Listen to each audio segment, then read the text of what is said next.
que se van a utilizar en la evaluación neuropsicológica y distintos ejemplos de actividades que se hacen pues, para trabajar todas esas funciones y los resultados que se consiguen después de la intervención. A ver, ¿qué es la neuropsicología? Bueno, es una ciencia relativamente nueva. Es científica porque realmente sí que se basa en un montón de estudios que se están haciendo pues, con técnicas de neuroimagen, con técnicas de emisión de positrones, con técnicas de electroencefalograma, que dan una fiabilidad muy alta.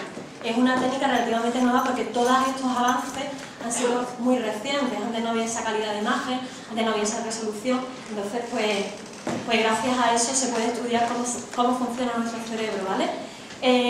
La neuropsicología trata de identificar o trata de correlacionar cómo funciona nuestro cerebro a cómo actuamos. En base a un funcionamiento normal o un funcionamiento anómalo, nuestro comportamiento, nuestra forma de actuar, nuestra forma de pensar, nuestra forma de razonar se ve condicionado, ¿vale?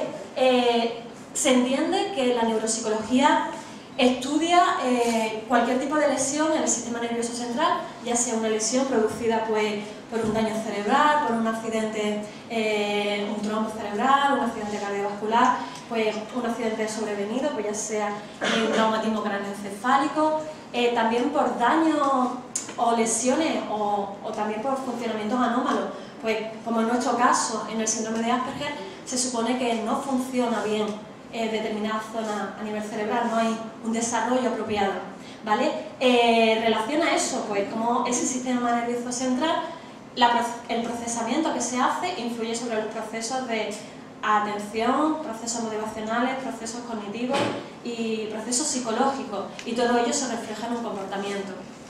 A ver, es desde este campo, desde el campo de la cognición, ¿vale? Donde yo trabajo, mi área de especialización. ¿Qué se entiende como cognición? Bueno, pues la cognición es aquella facultad que tiene el ser humano pues para procesar la información que le llega del medio, ¿vale? Pero ¿cómo se hace ese procesamiento de información? Ese procesamiento depende mucho de cómo nosotros percibimos la situación, la interpretación que hacemos de esa situación. También influye del conocimiento que poseo de experiencias que me han pasado en situaciones similares anteriores, y también depende de la característica subjetiva que yo pongo en juego en base a mi forma de ser y cómo recibo esa información, cómo la percibo, cómo la interpreto y cómo la interiorizo. Todo eso es la cognición. Dentro de esas facultades pues nos encontramos el razonamiento, nos encontramos la memoria, nos encontramos la resolución de problemas, la toma de decisiones, y sobre todo teniendo en cuenta un buen procesamiento del lenguaje, ¿vale? ¿Cuáles son las funciones cognitivas que nosotros vamos a medir y vamos a tener en cuenta dentro del programa de estimulación cognitivo? Pues la orientación temporal, espacial y autopsíquica. Pues bueno, después me pararé una por una en definir todas estas cualidades, ¿vale? Pero bueno, la orientación temporal es la fecha, en qué día estoy, mes, año, estación del año. La espacial es respecto a lugares físicos y la autopsíquica es yo con respecto al entorno, con respecto al medio, ¿vale? La lateralidad también es muy importante, el reconocimiento. También tenemos que decir que, bueno, que una persona sea zurda o diestra depende mucho de la parte de nuestro cerebro que se va a desarrollar, ¿vale? Las personas ambidiestras se supone que tienen una equivalencia, pero sin embargo si yo soy de mano derecha, es la parte de mi cerebro la que más va a llevar un peso más de trabajo, ¿vale? Entonces es muy importante el reconocimiento de sí mismo, la lateralidad cruzada y la lateralidad compleja, ¿de acuerdo? La atención, pues mucha gente habla de atención, tiene problemas de atención, vale, pero ¿qué tipo de atención? Hay muchas distinciones, depende de los autores, te la van a llamar de una forma o te la van a llamar de otra. Yo personalmente me gusta hacer estos 4 tipos de distinción de atención. La primera es la atención sostenida o mantenida, que es aquella habilidad que me permite pues, prestar atención durante un periodo largo de tiempo, a pesar de la frustración, a pesar del aburrimiento, a pesar del cansancio, pero sigo atento a una actividad durante un periodo muy largo de tiempo. La atención selectiva pues, es aquella que me hace atender solamente a unos estímulos determinados, 1 o 2 estímulos determinados, ignorar el resto de estímulos. Pues no sé, por ejemplo, cuando estamos en clase o cuando el niño está en clase, pues atender al profesor y dejar, pues no sé, el otro niño que se está levantando, o fuera en el parque que hay alguna persona que está haciendo algo, ¿vale? La atención alternante, que es la que a mí me permite cambiar mi foco atencional de un estímulo relevante a otro estímulo relevante, ¿de acuerdo? Aquí me sirve mucho, sobre todo, pues, para hacer procesamientos únicos y únicos. A ver, yo me centro en este estímulo, lo dejo, me centro en este estímulo, lo dejo, me centro en este estímulo. Sin embargo, proceso estímulo, estímulo, estímulo, ¿de acuerdo? Esto muchos autores lo mezclan un poco con la atención dividida, que es aquella que me permite procesar dos estímulos a la vez, de forma totalmente independiente. Por ejemplo, puedo estar escuchando lo que el profesor me está diciendo a la vez que estoy cogiendo apuntes. Necesito recibir auditivamente determinada información y después necesito escribir. Hay un procesamiento auditivo y hay también una respuesta motora, ¿de acuerdo? Entonces esto es lo que se entiende como atención dividida. Pues dentro del lenguaje, a ver, siempre que, eso sí me gustaría decirlo, siempre que se hace una evaluación es muy importante tener antes en cuenta todo lo que son los factores que hay alrededor de cada niño, ¿de acuerdo? Nosotros nos decían muy importante la anamnesis. La anamnesis, ¿qué es? Pues es el historial de recoger todo lo que el niño tiene, todo lo que el niño le pasa desde pequeñito, la evolución que ha tenido, como el lenguaje, gateo, a todos los niveles, si tiene algún tipo de problema, si tiene algún tipo de medicación, si tiene algún tipo de, no sé, comorbilidad con otro tipo de trastorno. Todo eso es muy importante tenerlo en cuenta. Una vez que tengamos recogida toda esa información, tenemos que definir cuáles son las pruebas que en base a la información que tenemos mejor nos va a dar el perfil de este niño, ¿de acuerdo? A nivel de evaluación del lenguaje, pues se mide comprensión oral, comprensión escrita, expresión oral y expresión escrita. Y claro, y dentro de cada una de esas, pues nada, tenemos, yo qué sé, cosas como la expresión oral, pues a nivel de conversación. ¿Cómo puedo llevar a cabo una conversación? ¿O cómo puedo explicar algo que yo te quiero decir, más o menos con un orden determinado, con una coherencia? Porque te puedo estar contando algo, empezar por el final. Claro, yo doy por hecho de que tú sabes parte de la información, pero sin embargo no es así. Yo te tengo que organizar esa información y te la tengo que dar. Eso se refleja dentro de lo que es la expresión oral también. Expresión de temas reflexivos, de denominación, de lenguaje narrativo, todo eso estaría dentro de lo que es la comprensión oral. La expresión escrita, pues bueno, la mecánica de la escritura en sí, bueno, depende del nivel que tenga el niño. Podemos empezar pues por dictado de números o dictado de palabras o sílabas aisladas o pseudopalabras. Allá hacer expresiones, pues no sé, que el niño te cuente una historia, que te redacte una historia, que te vaya contando pues o lo que ha hecho el fin de semana o sobre una imagen determinada o sobre algún acontecimiento concreto que ha pasado dentro de terapia, ¿de acuerdo? Que te redacte o que te vaya explicando escrita, de forma escrita, todos los distintos pasos que él ha hecho dentro de su cabeza.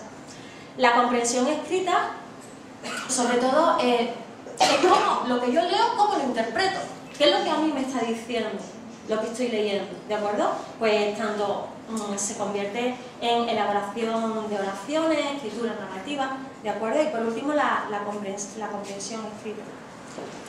La lectura de textos, sacar las ideas principales, intentar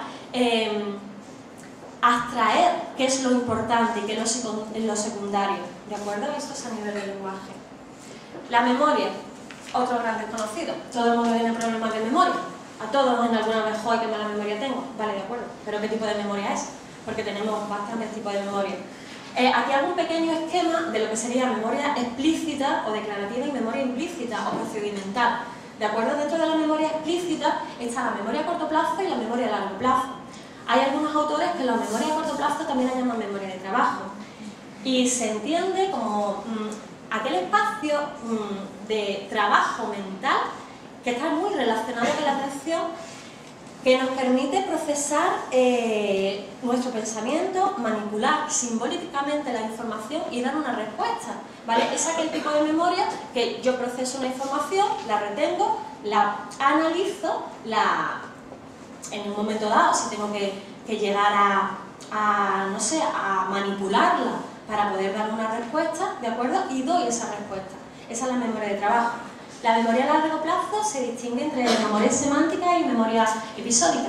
Las semánticas son aquellos conocimientos generales del mundo y de la sociedad. Se puede entender como todos aquellos conocimientos que podemos adquirir pues dentro de la formación educativa o en el día a día, o no sé, son conocimientos como, pues no sé, las ciudades de España o los ríos, o conocimientos generales, se puede decir. Sin embargo, la memoria episódica es aquella que está formada por los acontecimientos específicos que se pueden recordar vivamente, ya no sean vividos en primera persona, sino a lo mejor que te lo ha contado alguien. Son todos aquellos capítulos de nuestra vida que forman parte de ella, es nuestra vivencia.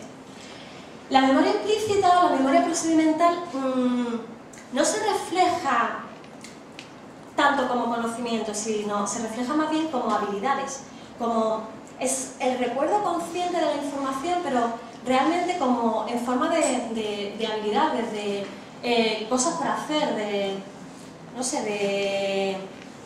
conductas que tienen que ver con nuestro saber hacer, ¿de acuerdo? Entonces están todo lo que son, pues no sé, el hecho de saber inglés, o el hecho de saber conducir, o el hecho de montar en bicicleta, o el hecho de 50.000 historias que podemos ir aprendiendo poco a poco. El priming es cómo me condiciona a mí la información que yo ya tengo de antes para una posterior asimilación o conocimiento de nueva información. Es muy importante, por ejemplo, si yo tengo una idea preconcebida sobre algo y yo tengo una información nueva, si la relaciono con esa idea que tengo, es mucho más fácil que adquiera esos conocimientos y que me los quede, ¿de acuerdo? Y después, condicionamiento clásico, son todos los aprendizajes que todo el mundo, pues, por observación o por imitación, que también vamos aprendiendo día a día. Y aprendizaje no asociativo, hay muchas veces que aprendemos y ni lo hemos visto, ni nadie nos lo ha enseñado, sin embargo, por nuestra propia experiencia, por nuestro propio quehacer de día a día, lo vamos aprendiendo, ¿de acuerdo? Esto estaría dentro de lo que es la memoria. La función ejecutiva. A ver, ¿qué es la función ejecutiva? Realmente, a mí me gusta definirla como el director de orquesta de todas las funciones. Es aquella habilidad que a mí me permite coordinar el resto de las funciones. Por ejemplo, para que la función ejecutiva funcione bien, tiene que estar bien la correlación entre la memoria, la atención, el procesamiento de la información. Se puede decir que los componentes de la función ejecutiva son muchos, son múltiples. Pues los más llamativos, por decirlo así, pues son la organización y la planificación de la conducta. El ser flexible o no, como hemos dicho antes, nuestros niños son sumamente rígidos. Ante una cosa siempre tienden a reaccionar de la misma forma. El razonamiento, cómo realmente elaboro esa respuesta, cómo la percibo y razono cómo puedo llegar a ejecutarla o a llevarla a cabo. Pues la metacognición, el hacerse consciente de lo que uno mismo está haciendo, el control de impulsos, toda la conducta social. Yo he dividido el funcionamiento ejecutivo en dos apartados, por decirlo así. Un componente que sería cognitivo, que es lo que estamos hablando, la capacidad de razonamiento verbal, resolución de problemas, la planificación, la secuenciación, la resistencia a la interferencia, la flexibilidad cognitiva, y también un componente más emocional, que es como todo eso yo lo vivo, ¿de acuerdo? ¿Cómo hago para buscar la recompensa? ¿Cómo me sienta a mí el castigo? Porque como a mí me siente, después va a condicionar mi comportamiento de una u otra forma. ¿Cómo hago para tomar una decisión cuando hay muchos más factores? Factores emocionales, factores personales que están ahí presentes. ¿Y cómo interpreto todas esas relaciones que tengo a nivel social, a nivel familiar, a nivel escolar? ¿Cómo eso lo vivencio y cómo doy una respuesta? Esa sería la visión que yo tengo de los componentes de la función ejecutiva. También evaluamos lo que son las praxias. Las praxias son, pues, todo lo que son una coordinación de movimientos que van dirigidos a un fin concreto, ¿de acuerdo? Hay muchas definiciones de praxia, después voy a especificar las más usuales, ¿de acuerdo? Pero realmente tenemos que entender que para llevar a cabo un movimiento se tiene que tener en cuenta una recepción de una información sensorial. Si yo quiero coger esto, yo tengo que ver que esto está ahí, ¿de acuerdo? También tengo que establecer un plan de acción. A ver, si yo quiero cogerlo, yo me tengo que plantear que tengo que alargar la mano, que tengo que alargar el brazo, perdona, tengo que abrir la mano, tengo que apretarlo y tengo que levantarlo. Y también llevo una inervación motora. Es mi cerebro quien tiene que dar la respuesta, la orden mejor a mi cuerpo para que mi brazo se mueva, lo coja, lo agarre, lo levante, o echar una jarra de agua, o cualquier tipo de movimiento, ¿de acuerdo? A grandes rasgos, ya os digo, la mayoría de los autores hacen esta distinción de estas 4 praxias, ¿vale? Sería la praxia ideomotora, que es la que se entiende, bueno, se llaman apraxias porque es una alteración de las praxias, ¿de acuerdo? Entonces, la ideomotora se entiende como la incapacidad para ejercer gestos simples, ya puede ser por imitación o ya puede ser a la orden. No es lo mismo, cuando evaluamos una praxia, no es lo mismo decir saluda que decir haz así, ¿de acuerdo? Porque así tiene el referente de qué es lo que tenemos que hacer. Es mucho más fácil para ellos hacerlo en imitación que hacerlo a la orden, ¿vale? O cualquier tipo de movimiento simple son las ideomotoras. También, por ejemplo, la utilización del cepillo de dientes también se puede meter dentro de lo que es el grupo de las apraxias ideatorias. Las apraxias ideatorias son la capacidad. A ver, me voy a centrar. Las ideomotoras son las que he dicho antes, ¿de acuerdo? Por si acaso, porque me he perdido un poquito. Y ahora las ideomotoras son las de antes y las ideatorias son la capacidad que a mí me permite secuenciar unos determinados movimientos. No sé, algo tan fácil como abrir una caja de cerillas, coger una cerilla y encenderla, ¿de acuerdo? Es una secuencia de movimientos complejos, ¿de acuerdo? Entonces, ahí puede ser que yo pueda abrir la caja de cerillas, coger la cerilla, pero sin embargo a la hora de encenderla, la enciendo por el lado contrario. Ahí, ¿de acuerdo? Hay una secuenciación, pero no es correcta, porque a la hora de encenderlo no lo estoy haciendo por la parte apropiada que debería encenderlo, ¿vale? También están las apraxias al vestir, que es la incapacidad para vestirse, o la dificultad para identificar qué prendas van respecto a una parte del cuerpo determinado. Por ejemplo, yo puedo coger un calcetín y ponérmelo en la mano y quedarme tan feliz, ¿vale? Porque puede, o bueno, a nuestros niños pueden coger la camiseta interior y ponérsela encima de la camisa, que suele pasar también, entonces también es importante tenerlo en cuenta. Y las apraxias constructivas, que es la dificultad para reproducir un modelo, ya sea a imitación, con un modelo dado presente, o decirle directamente, oye, pues dibújame un círculo, ¿de acuerdo? Esas son las apraxias. Dentro del área que nosotros evaluamos nos centramos sobre todo en las apraxias visoconstructivas. Se le muestra una imagen y él tiene que reproducirla, ¿de acuerdo? Esto es el tema de referente a apraxia. Ahora entramos en lo que es la evaluación neuropsicológica, ¿vale? A ver, ninguna evaluación neuropsicológica es igual, no hay un protocolo cerrado. Primero se hace un pequeño screening al chico que nos llega y bueno, y en base a ese screening pues se tiene en cuenta cuáles son las funciones que más déficit hay y por lo tanto que más tenemos que centrarnos para evaluar, ¿vale? A partir de ahora voy a mostrar todas las pruebas de evaluación que utilizamos dentro de la asociación pues para hacer esa evaluación.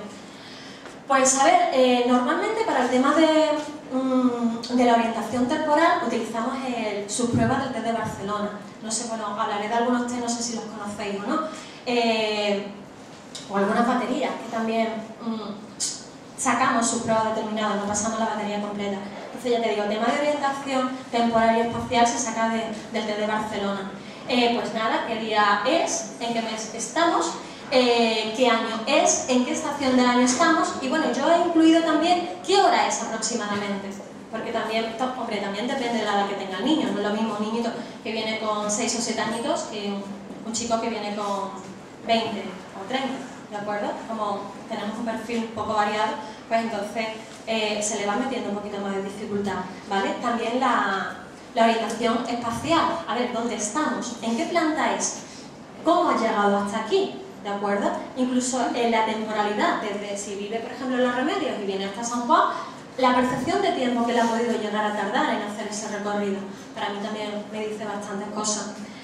En tema de lateralidad, pues empezando consigo misma, interpersonal simple, ¿vale? Pues cuál es tu mano derecha, cuál es tu mano izquierda, interpersonal compleja, que con tu mano derecha señala tu ojo izquierdo, o con tu mano derecha señala tu brazo izquierdo, ¿de acuerdo? Con tu mano izquierda, ¿de acuerdo? Se hace determinados ítems para tener seguridad de que realmente el niño sí que la tiene bien instaurada ese tipo de lateralidad. También está la lateralidad cruzada, es lo que todos conocemos como efecto espejo. Yo me siento delante del niño, con tu mano derecha señala mi mano derecha. A ver hasta qué punto realmente él hace pues lo que es el doblez de la información, ¿de acuerdo? Y realmente su derecha y mi derecha las puede identificar perfectamente. O las cruzadas complejas que respecto a otros objetos o a otras personas, estando en una situación totalmente distinta, ¿de acuerdo? Pues identificar su mano derecha o su pie izquierdo, o vamos a correr tres pasos hacia la derecha o hacia su derecha, ¿vale? Tema de atención. A ver, estas son muchas de las pruebas o algunas de las pruebas que utilizamos para evaluar atención. El TD2, ¿de acuerdo? Que mide sobre todo atención selectiva y atención mantenida. También a mí esta prueba me da el indicativo de cómo influye el cansancio a lo largo de los ítems que se van pasando en la prueba, ¿de acuerdo? Porque a medida que se va cansando más, es muy probable de que cometa más errores y que incluso la velocidad sea menor, ¿de acuerdo? A ver, yo quiero decir, yo no solamente tengo en cuenta los datos, la evaluación cuantitativa, sino también la cualitativa. Para mí es muy importante, ¿de acuerdo? Porque, vale, está bien saber que está por encima, 2 desviaciones típicas por encima, 2 desviaciones típicas por debajo de la media, pero también cuáles son los errores que comete, hasta qué punto se saltan muchos estímulos relevantes, hasta qué punto comete muchos fallos, hasta qué punto se deja muchas respuestas en blanco. Todo eso nos da información de qué es lo que le pasa a este chiquillo. Bueno, entonces ya te digo, el D2 sobre todo es tema de atención mantenida, selectiva y capacidad de concentración. Pues dígitos también. Utilizamos bastante subpruebas del WIS o del WISE o del WIPSI, depende de la edad que tenga el niño, ¿vale? Pero dígitos, por ejemplo, dígitos directos, me dice la amplitud atencional que el niño va a tener, el SPA de dígitos. ¿Hasta qué punto? Se supone que un adulto normal puede retener hasta un máximo de 7 dígitos, ¿de acuerdo? Entonces, ¿hasta qué punto puede estar dentro o fuera de esa media? Sin embargo, dígitos inversos lo que trata es memoria de trabajo. Por eso, porque tengo que recibir una información, analizarla, elaborarla y dar una respuesta, ¿de acuerdo? El test de caras, pues un poco igual que el D2, también mide atención mantenida y selectiva, pero está un poquito más enfocado pues, para niños más pequeños o incluso para niños que realmente no tienen las habilidades de lectoescritura muy bien desarrolladas. Entonces, que tienen problemas de lectura, que tienen problemas de escritura, ¿vale? Y el tracking, mail tracking 1 y 2, ¿de acuerdo? Trail making, perdón, 1 y 2. El 1 realmente lo que te está midiendo es atención visográfica, rapidez psicomotora, ¿de acuerdo? Y el 2 te mide atención alternante y velocidad también en el procesamiento de información y sobre todo a nivel visual, ¿vale? Es muy importante realmente cómo el niño hace para buscar. A ver, yo también me fijo mucho en los ojos de los niños cuando están haciendo esta prueba, ¿de acuerdo? Porque a lo mejor están buscando el 5, ¿de acuerdo? Tienen el 5 delante, lo están viendo, pero sin embargo están así. Están mirando por toda la página y no lo ven, ¿de acuerdo? Entonces, para mí eso también me está diciendo que realmente a nivel de atención visográfica, a nivel de percepción visual de determinados estímulos, ahí hay un problema, porque puede estar a lo mejor un minuto buscando el número 5 y no lo encuentra, ¿de acuerdo? Y lo tiene ahí, está ahí, pero no lo ve. Entonces, para mí eso también es importante. Esto sería dentro de atención. Dentro de función ejecutiva, nuestra gran dificultad dentro del síndrome de Asperger, porque sí que tiene bastante déficit, sobre todo a ese nivel, ¿de acuerdo? Las pruebas que se utilizan, pues bueno, son las típicas, las que os he comentado, de algunas subpruebas del WIS o del WISE, pues letras y números, velocidad de procesamiento de información, que se mide con las claves o con dígitos, figuras incompletas, que también nos mide capacidad de abstracción, matrices, que también nos mide razonamiento, tanto lógico como abstracto, ¿de acuerdo? Bueno, la torre de Hanoi, que esa no es del WIS, sino es otra prueba. La torre de Hanoi es un clásico, ¿de acuerdo? Esa prueba sobre todo lo que trata de medir es la capacidad de planificación que tiene el niño, la capacidad de cómo secuencian los distintos movimientos. No sé si conocéis la torre de Hanoi. Realmente son pues esos 3 pivotes con distintas fichas, con distintos Sí, distintas piezas que están ordenadas de un tamaño más pequeño a un tamaño más grande. Nuestro objetivo es pasar todos los discos de la ficha del palito de la derecha al palito de la izquierda, manteniendo 3 criterios. El primero es el tamaño. Ninguna ficha más pequeña puede estar encima de una grande. Segundo es que las tenemos que mover de una en una. Y la tercera es que tenemos que respetar siempre sacarla de arriba. No podemos sacar una ficha, dejarla en la mesa y coger otra. Siempre tenemos que sacarla de la fila de arriba. A ver, a mí esta prueba lo que me dice, una vez que yo empiezo a hacerla, hasta qué punto el niño ve una finalidad, planifica la acción con vistas a esa finalidad y en un momento dado, que bueno, que estoy perdido, me paro, analizo y veo cuáles son las secuencias de movimientos que tengo que hacer. Planificación y secuenciación pura y dura, ¿vale? Hay un tiempo también determinado para hacer estas pruebas, depende del número de fichas que hay, pues hay tiempo y número de movimientos. A mí muchas veces esta prueba, aunque no la haga bien la primera vez, sí me gusta repetirla varias veces porque veo hasta qué punto existe aprendizaje procedimental. ¿Vale? Lo puedo hacer una vez, ¿de acuerdo? Puedo hacerla bien, la repito una segunda vez para ver si el número de movimientos y el tiempo en el que lo hace es menor. Incluso llego a repetirla una cuarta vez. Y después de un periodo de interferencia, después de media hora de interferencia, la vuelvo a pasar.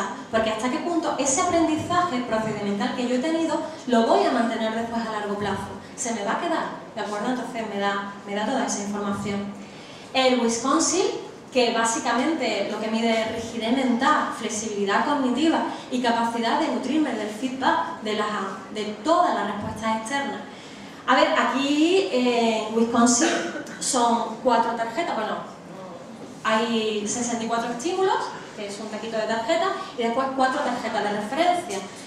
Pues un triángulo rojo, 2 estrellas amarillas, 3 cruces azules y, bueno, 3 cruces rojas, perdona, y 4 círculos azules, ¿de acuerdo? Esos son los elementos de referencia y después el niño tiene que ir colocando el resto de las tarjetas en base a un criterio que él nunca conoce y ese criterio va a ir cambiando, ¿de acuerdo? Tiene que dar un número de respuestas determinada para que el criterio se entienda que el niño lo ha entendido. ¿Vale? Pues entonces empezamos con color, tiene que dar 10 respuestas consecutivas de que realmente las está agrupando por color. El evaluador en este momento lo único que dice es correcto o incorrecto, o sí o no, depende del niño, no nos vamos a poner tampoco no. Y bueno, una vez que ya el criterio color lo ha completado, pasamos al criterio forma, lo tiene que completar, y el criterio número. Hay algunos niños que no lo completan, sobre todo el criterio número, es muy difícil para nuestros Asperger darse cuenta de realmente que ese criterio está ahí. Normalmente se centra en forma y en color, no en número, ¿de acuerdo? Otra de las pruebas que utilizamos es el test de los 5 dígitos, que evalúa lo que es la capacidad de procesamiento de recepción de estímulos, velocidad también de procesamiento de esa información, capacidad de inhibición y resistencia también a la interferencia, ¿de acuerdo? Es también muy fácil, se pasa en relativamente muy poco tiempo, en 10-15 minutos, y nos da sobre todo la capacidad de inhibición y la capacidad de interferencia que puede llegar a tener el niño entre dos tareas que son un poco contradictorias, por decirlo así. El test de las llaves, bueno, que forma parte dentro de la batería de BAS, que realmente no hay nada estructurado. Esto se supone que el huequito en blanco se supone que es un parque o un campo donde has estado toda la tarde paseando y has perdido la llave y no sabes dónde está. Tú has estado toda la tarde por todo el parque o por todo el campo y bueno, y se te han caído. Entonces tú tienes que dibujar con el lápiz el recorrido que harías para averiguar dónde puede estar esa llave.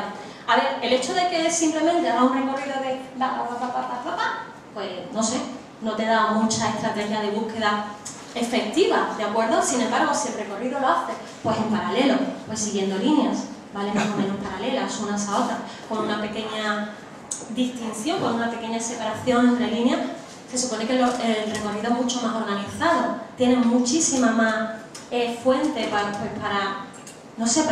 ver hasta qué punto realmente se ha hecho de forma ordenada ese recorrido y sí que se puede llegar a conseguir, pues eso, el objetivo que es encontrar la llave. El otro día un niño me hizo mucha gracia porque lo estaba pasando y el chiquillo me dibujó una llave, ¿vale? Pues como estábamos buscando una llave, pues vamos a ¿de acuerdo? Y ya está. Y él se quedó tan feliz que el recorrido lo había hecho. Sin embargo, parte del plano, parte de la superficie que teníamos que recorrer, pues no la hizo. Entonces, evidentemente, esta prueba sí que tiene carencias a nivel de organización y de planificación de información. A ver, más pruebas. El test del zoo, que también es otra de las subpruebas de la batería de Bash. En el test del zoo hay dos versiones. ¿De acuerdo? La primera versión es que está totalmente desorganizada.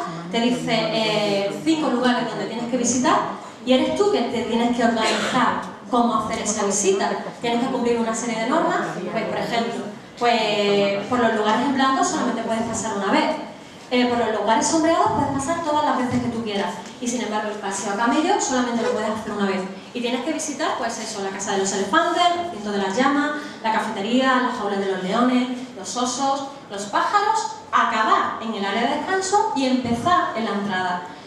Aquí no hay ningún tipo de estructura, aquí no hay ningún tipo de pauta que el niño tenga que o pueda seguir. Aquí es el niño quien tiene que organizarse de cómo voy a hacer ese recorrido, pues no sé, teniendo en cuenta criterios de proximidad, teniendo en cuenta pues las cosas que realmente me van a pillar más cerca para así no tener que bajar, volver a subir, volver a bajar, ¿vale? Entonces, antes hay un trabajo de planificación previa, antes de llegar a evaluar, a ejecutar o a dibujar la línea. Como norma general en nuestros ejemplos eso tampoco pasa. Normalmente no hay un tiempo de planificación, sino directamente empieza a coger el lápiz, se van para el recinto de las llamas, después me bajo para los osos, después me voy a ver los pájaros y muchos de ellos, porque les encantan los reptiles, se van a ver los reptiles.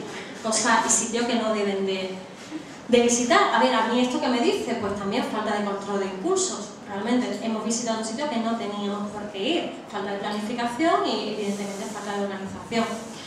El EFEM es una batería de evaluación neuropsicológica de Portellano que está constituido, es para niños, sobre todo es para niños, y está constituido por 4 subpruebas. Senderos, que es parecido al trail making, lo que pasa, el A y el B, lo que pasa es que senderos a color, no es necesario que los niños se sepan el abecedario, solamente tienen que ir alternando color amarillo, color rosa, ¿de acuerdo? Está, ya te digo, senderos, que es en blanco, negro y a color. Está anillas, que es similar a la Torre de Hanoi, pero realmente es bastante más fácil. El STRUP, que es el problema de interferencia y fluencia, tanto semántica como fonética. Son las 4 subpruebas que están dentro del EFEM.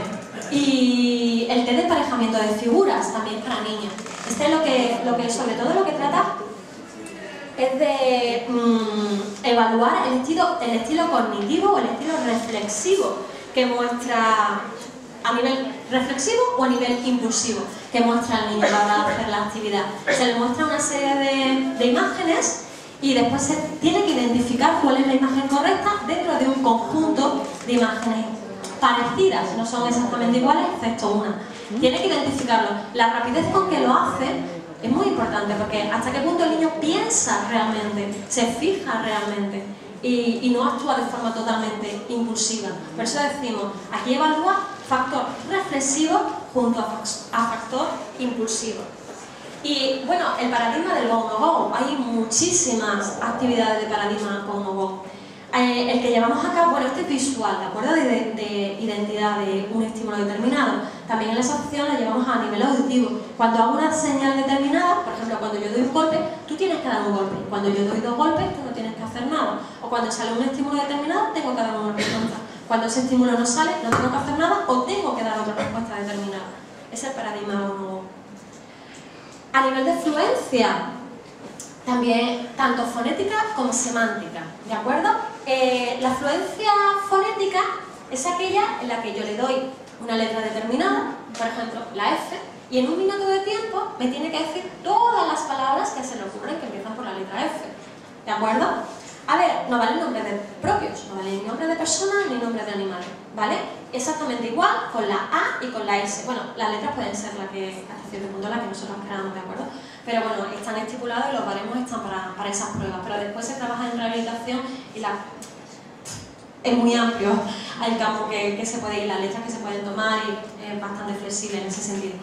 Y la fluencia semántica le doy una categoría determinada y el niño me tiene que decir todo todo lo que conozca sobre esa categoría. Por ejemplo, animales, cosas que podemos comprar en un supermercado, frutas, cosas que podemos hacer en nuestro tiempo libre, ¿de acuerdo?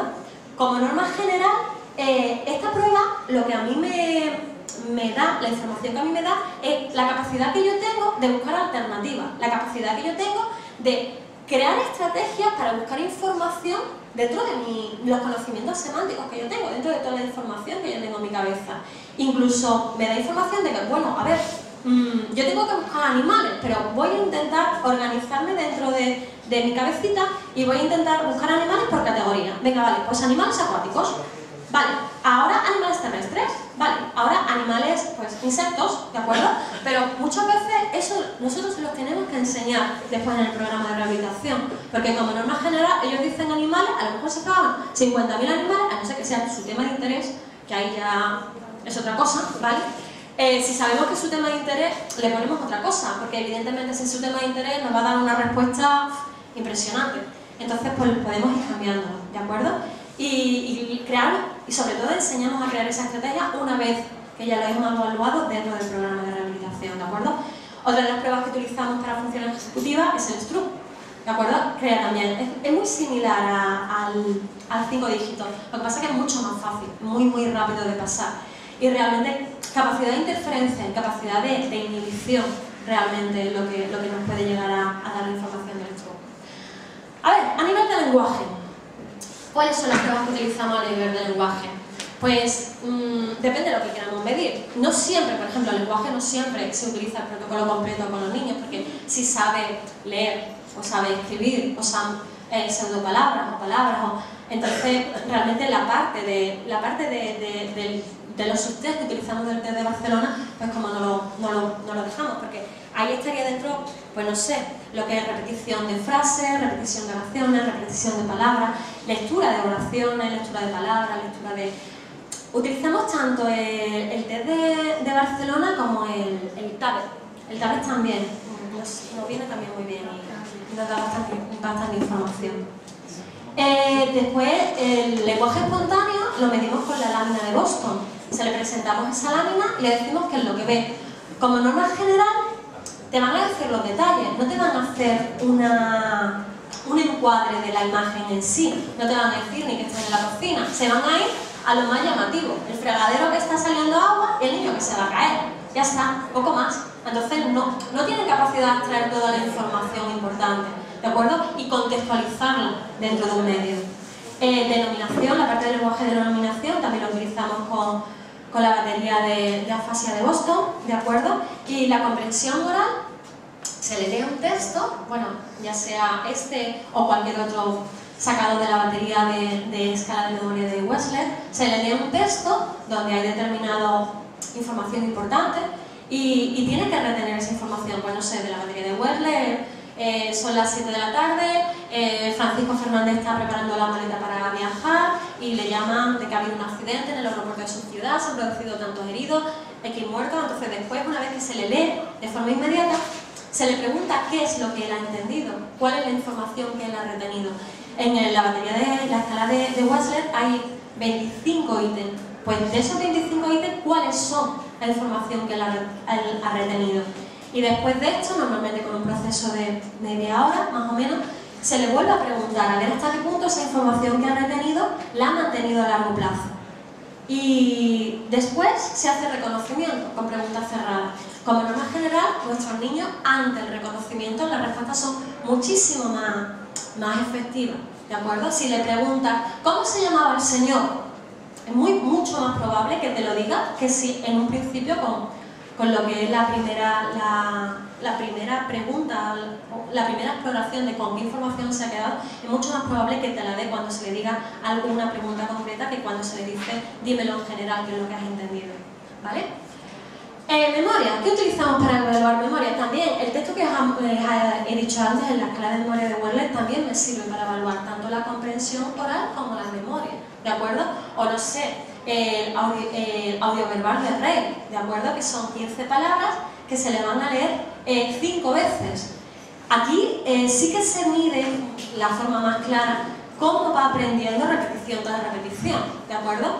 Se le lee las 15 palabras una vez le preguntamos cuáles son las palabras que recuerda, las anotamos. Yo personalmente me gusta anotarlos por orden de, porque así veo el efecto primacía o el efecto resencia, hasta qué punto se quedan con las primeras palabras o con las últimas. También el orden lo voy cambiando cada vez que se lo leo. Por ejemplo, si la primera vez empiezo por tambor, la segunda vez empiezo por casa o por lápiz o por la palabra que yo quiera. Lo voy cambiando y veo hasta qué punto retiene información primera o retiene información última, efecto resencia o efecto primacía.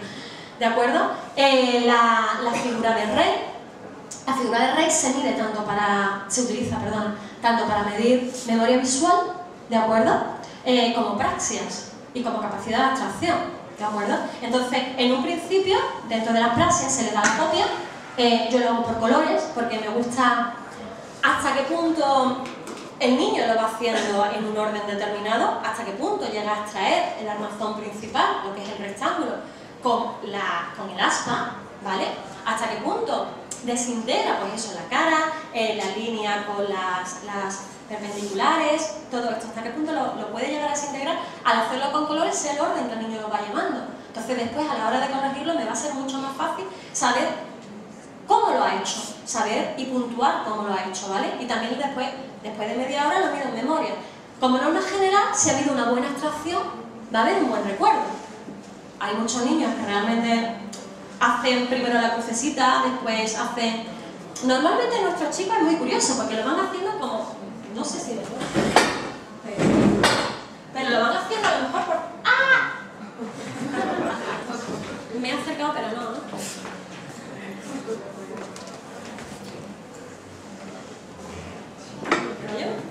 Vamos, esto ha sido tóxico. Ahora, vale, normalmente nuestros niños lo suelen hacer por cuadraditos. A mí me resulta súper curioso, va cuadradito, cuadradito y lo van haciendo por cuadradito, en vez de coger lo que es el armazón principal y hacer las aspas, que es la forma más simple y más básica, ¿no? Ellos van un trocito, otro, incluso esta cruz, el aspa con este rectángulo, lo hacen así. Primero hacen este y después hacen este. A mí me resulta muy curioso, pero bueno. Vale, esto es memoria. Y praxias visoconstructivas. También utilizamos las praxias gestuales y praxias a la orden con la subprueba del TED de Barcelona, ¿vale? Y la visoconstructiva, el test de retención de Raven. La forma en la que lo suelo utilizar es la administración tipo A, en la que se le presenta una imagen durante 10 segundos, se le retira la imagen y después se le pide que lo reproduzcamos. Claro, aquí, como norma general, nuestros niños también tienen bastante alteraciones a nivel visoperceptivo y esto sí que se pone muy en relieve porque hacen muchas rotaciones, hacen muchas omisiones, tienden a perseverar con figuras que ya se le han presentado en láminas anteriores, las tienden a dibujarlas en esa lámina. Bueno, son pruebecitas que se van haciendo y que nos van dando bastante información. Vale, ahora llegamos a lo que es el programa de estimulación en sí, las actividades que se hacen. Una vez que se ha hecho la evaluación, una vez que se han corregido las pruebas, se define el perfil del niño, el perfil cognitivo que el niño tiene. A lo mejor el niño tiene alteraciones a nivel de atención mantenida, atención selectiva, memoria de trabajo, procesamiento de información y funcionamiento ejecutivo. Y por ejemplo, memoria y lenguaje está perfecto. Entonces, evidentemente, esas parcelas no las tocamos.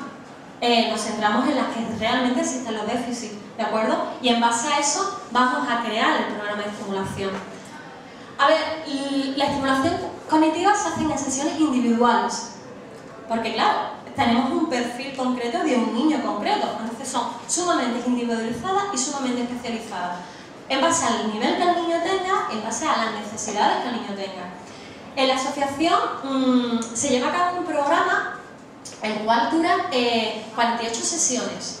24 sesiones son programadas dentro de terapia, que se hacen conmigo o con mi compañera Camilo, con la otra neuropsicóloga, y 24 preparadas para casa, ¿vale? Con material normalmente de fichas, lápiz y papel, porque evidentemente para los padres les resulta más cómodo, se le da un tiempo determinado, unas órdenes determinadas para que los padres lo pongan en juego, pero como norma general no hay ningún problema. A la semana siguiente el niño me trae las fichas hechas y intentamos con esas fichas solucionar los problemas que el niño ha tenido, en el caso de que haya tenido alguno, pues también motivarlo y bueno, y reforzarlo. Hasta qué punto el esfuerzo que el niño está haciendo, pues que realmente él vea que, bueno, que le sirve de algo, porque muchos niños, esto es muy pesado, esto es, ¿vale? Pero siempre sirve de algo, sobre todo intentar explicarse lo que es lo que pasa, ¿vale? Y cómo va. Y bueno, ya te digo, son 24 sesiones en terapia y 24 para casa. Tiene una duración aproximadamente de 6-7 meses, depende. Se tienen que hacer en las 24 sesiones. Una vez que termina el programa de estimulación, sí, después se hace una reevaluación, bueno, un retest, mejor dicho, para ver realmente la evolución que el niño ha tenido. ¿Vale? A ver, ¿cómo se organiza? ¿Cómo se organiza este programa? A ver, empezamos, os lo voy a comentar un poquito todo. Hay muchos niños que, por ejemplo, la orientación temporal no es necesaria, porque realmente la tienen más que estudiada. Bueno, pues nada, perfecto. A los niños que sea necesario. Bueno, esto es un pequeño ejemplo. Se supone que la parte negra va recortada. Yo siempre le digo a los padres, venga, vamos a hacer una cartulina grande, donde pueda aparecer, pues eso, los meses del año, los días de la semana y los días del mes. Y con una pincita o con un velcro o con lo que vosotros queráis que realmente sea movible, lo vamos cambiando día a día. También en el año en el que estamos es importante, lo que pasa es que el año no se cambia todos los días, ni el mes tampoco. Pero bueno, pero sí es importante que el niño lo vaya cambiando y más o menos hacerse consciente en el día en el que el niño está viviendo, ¿vale? Eso sería para la orientación temporal. Para la lateralidad, siempre partimos de un nivel básico, ¿de acuerdo? El niño tiene que tener totalmente adquirida la lateralidad en sí mismo, el reconocimiento en sí mismo, para poder extrapolarlo a otros objetos. Pues no sé, aquí tenemos fichas pues muy simples bueno, en mí mismo, mi derecha y mi izquierda, de frente y de espaldas, ¿de acuerdo? Para realmente el reconocimiento. O yo qué sé, dentro de terapia, pues no sé, con objetos, ¿de acuerdo? Pues venga, vale, tenemos un lapicero, el móvil y no sé, un muñeco, ¿vale? Pues a ver, respecto a, pon el muñeco a la derecha del móvil y a la izquierda del lapicero, ¿de acuerdo? Tanto en sí mismo como con respecto a objetos. Incluso después a la hora de ponernos a jugar, nos ponemos uno enfrente de otro, venga, vale, ahora vamos a dar 3 pasos hacia mi derecha, estando enfrentados, ¿de acuerdo? O respecto a más objetos. Siempre partimos del conocimiento de uno mismo y lo vamos extrapolando a objetos y a distintas posiciones, ¿de acuerdo? Esto sería el tema de lateralidad. Tema de atención. Estos son ejemplos de algunas fichas con las que se puede llegar a trabajar atención. Este tipo de atención es atención mantenida, ¿vale? Es la que me va a permitir eso. Son actividades que son pesadas, son actividades que hasta cierto punto me llevan mucha capacidad de concentración y me van a requerir un tiempo largo. Un tiempo largo, estoy hablando a lo mejor de minutos, 7, 8 minutos. A medida que el programa va avanzando, si un niño tiene una capacidad de retención de 8 minutos, vamos a intentar ir aumentándola a 10, a 12, a 15, a 20, con este tipo de actividades, ¿de acuerdo? Pues hay actividades de lápiz y papel, también hay actividades de forma auditiva o también de forma visual. Lo suyo es intentar pues compaginarla lo más posible, porque si no llega un momento que el niño se aburre, ¿de acuerdo? Entonces siempre vamos a intentar mezclar un poquito lápiz y papel, mezclar un poquito ordenador, mezclar un poquito auditivo, para que sea un poquito más amena la sesión en sí, ¿de acuerdo? Ya te digo, estos son ejemplos de atención mantenida, estos son ejemplos de atención dividida o selectiva, perdona, de atención selectiva, ¿de acuerdo? Pues encontrar diferencias, encontrar cuáles son los modelos iguales, tachar una letra determinada dentro de una matriz de letras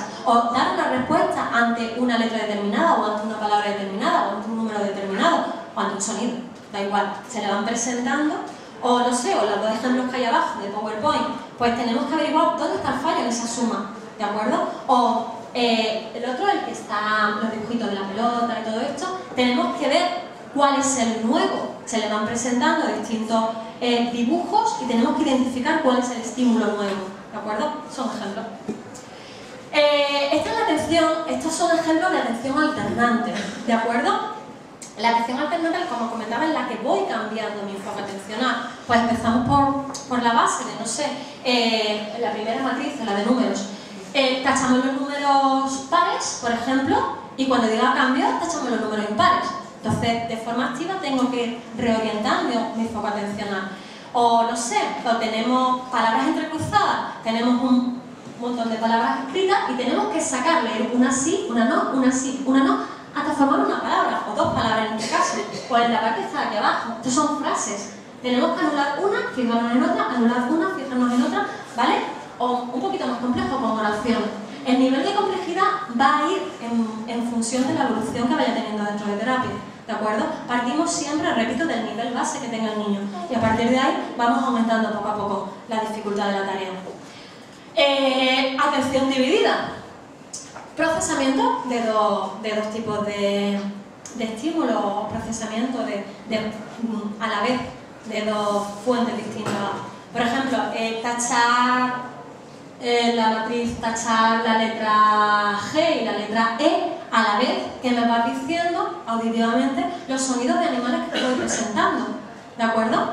O sonidos de instrumentos musicales o de parte del cuerpo, yo que sé, lo que tú quieras.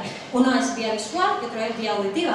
Más complejo, tachamos o escribimos o a la vez que estás escuchando una historia y esa historia después me vas a contar de qué va la historia, porque tenemos que abstraer la información que estamos recibiendo auditivamente. O no sé, o por ejemplo, tachamos el número 5 y damos un golpe cada vez que escuchamos el número 2, ¿de acuerdo? Son un montón de actividades que, bueno, no hay muchas actividades que están programadas tal cual, no hay ningún programa específico de rehabilitación neuropsicológica. Está muy abierto, te puedes inventar lo que quieras, hasta cierto punto, si sabes que funciona y más o menos tienes en cuenta la base de la que partimos, es muy abierto. No hay actividades, así que puedes inventar todas las que tú quieras, ¿de acuerdo? A nivel de funcionamiento ejecutivo, variedad también, hay muchísimos tipos de actividades. Por ejemplo, la primera, aquel grupo de allí, es tema de categorización.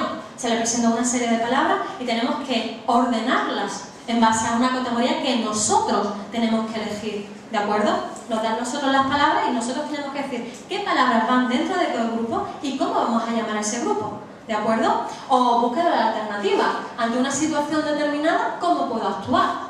No sé, resulta de que se me ha olvidado el libro en casa y ahora estoy en el cole, ¿qué hago? O lo sé, o voy por la calle con una bolsa y de buenas a primeras se me caen todas las naranjas que había dentro de la bolsa, ¿qué hago? Son situaciones que realmente en la vida normal a lo mejor te planteas o crees que no te puede llegar a pasar y en un momento dado tenemos que saber cuáles son las estrategias y qué podemos poner en juego en esas situaciones. A ver, está el razonamiento verbal, me da determinada información y yo tengo que aprender a analizar esa información y deducirla. Y esta, por ejemplo, esto es pensamiento creativo, ¿de acuerdo? Tenemos esas neuronas, bueno, son neuronas, y se supone que las tenemos que unir con 3 líneas continuas. ¿Cómo lo hago? ¿De acuerdo? Creatividad, imaginación, ¿vale? Todo esto son actividades de función ejecutiva. Por ejemplo, estas son más sencillas. Un laberinto, controla perfectamente, control de impulso y planificación. Y antes de empezar a dibujar, yo tengo que mentalmente, ¿cuál es el recorrido que tengo que hacer? Me lo tengo que plantear. O secuenciación de acciones. A ver, te da una serie de viñetas y las tenemos que ordenar. Y después me las tienen que contar. ¿Qué es lo que está pasando? ¿Cuáles son los personajes? ¿Y qué creemos que pueden estar pasando dentro de esa historia? O la de intrusos, me dan determinadas imágenes y ¿cuál sobra? Puede ser con imágenes, puede ser con palabras, puede ser con sonidos, con lo que tú quieras. ¿De acuerdo? Capacidad de abstracción, ¿ok? También razonamiento abstracto. En este tenemos una secuencia y tenemos que ver cuál es la opción que creemos que puede ir ahí y por qué. A mí más que realmente cuál es la opción, cuál es el razonamiento que tú has hecho. Normalmente yo siempre con los chicos, venga, a ver, ¿por qué es la A o por qué es la B? Explícame, ¿qué es lo que has llegado a deducir para que llegas a esa conclusión? ¿Qué es lo que crees que pasa? O por ejemplo, secuencia numérica, ¿de acuerdo? Del razonamiento numérico. ¿Qué va pasando? A ver, cada vez que saltamos, ¿qué pasa? ¿De acuerdo? Porque tengo que ver si suma, si resta, si es alternante, si la secuencia es progresiva, es decresiva, es cada 2 números, cada 3. Todo eso lo tengo que aprender a analizar y dar una respuesta. O analogía también. Determinada figura, ¿cuál va a ir emparejada con? ¿Qué relación tiene? Atraer la capacidad de relación entre las figuras y encontrar esa misma relación entre otras 2 figuras. ¿Vale? También actividades de secuenciación temporal, ¿de acuerdo? Se le dan las opciones y él tiene que decir cuál va primero, cuál va segundo, cuál va tercero. A ver, esto también es en inicio.